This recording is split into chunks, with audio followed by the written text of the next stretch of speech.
ግን ይህ ሁሉ ሴት ሚኒስትር ባለስልጣን ባለበት ሀገር ውስጥ በቆረቆሯት ከተማና ባቀኗት ሀገር መካከል አንዲት ጥርብ ድንጋይ ለጀግንነታቸው፣ ለመስዋዕትነታቸው፣ ለዛሬ ማንነታችን ለከፈሉት ዋጋ አንድ ጥርብ ድንጋይ ለመታሰቢያ እንኳን አይቆምላቸው?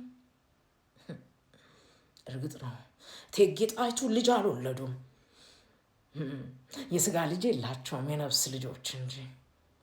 የነፍስ ልጆቻቸው ዘንግተዋቸው ኑሮ ለልጆቻቸው፣ ለአባቶቻቸው፣ ለእናቶቻቸው ቤተ ክርስቲያን ሲያሳንጹ፣ ሐውልት ሲያስቀርጹ፣ እቴጌ ጣይቱ ግን ተረሱ። ራሳቸው ባቆሟቸው ሆቴልና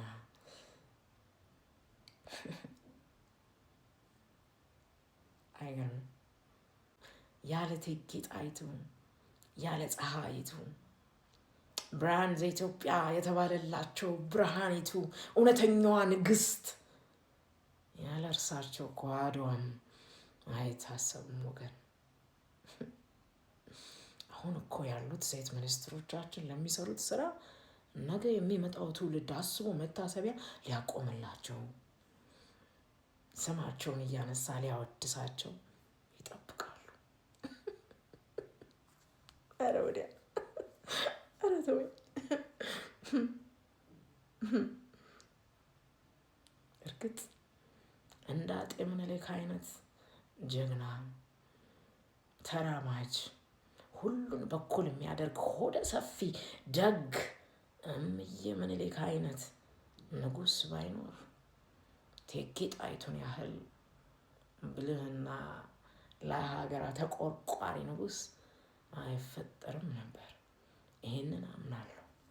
ሆኖም ግን የወንዶች ዓለም ማደል በትከሻቸው አዝለው በጀርባቸው ተሸክመው ውጊያ ዳር ያደረሷቸውን ሴቶች ጥይት እያጎረሱ ያስተኮሷቸው ሴቶች እንዳይርባቸው ስንቅ ተሸክመውና ቋጥረው ያጎረሷቸውን ሴቶች ቢወድቁ ቢቆስሉ በጦር ሜዳ እያነሱ እየተሸከሙ ያኮማቸውን ሴቶች ረስተዋቸዋል።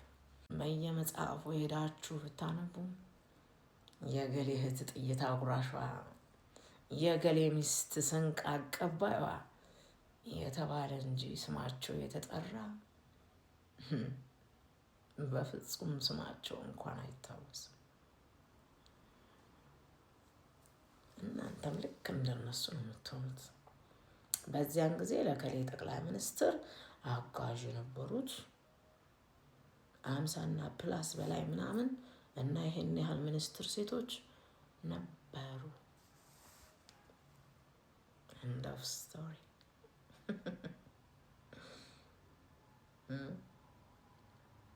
የትናንትን የምታስታውሱበት ደንዳና ጫንቃ ከሌላችሁ ለነገ ማንነታችሁ ከዚህ የበለጠ ዋጋ የሚከፍልላችሁ ሰው አታገኙ። ጣይቱ ሐውልት አይደለም ራሱን የቻለ የአድዋ መታሰቢያ አይነቱ ሙዚየም ዲዘርቭ የሚያደርጉ ታላቅ ንግስት ናቸው። አድዋ ያለ ጣይቱ አይታሰብም። እና ስለ እቴጌ ጣይቱ ብርሃን ዘኢትዮጵያ ዘለግ ያሉ ነገሮችን በዩቲዩብ ገጼ አስቀምጬላችኋለሁ። ኢትስ ሳልሳዊት ወይም ከሳልሳዊት ጋር በሚለው የዩቲዩብ ገጽ ላይ ሄዳችሁ ዝርዝሩን መመልከት ትችላላችሁ። አድዋ የሴቶች ድልም ጭምር እንደሆነ አውስቻለሁ።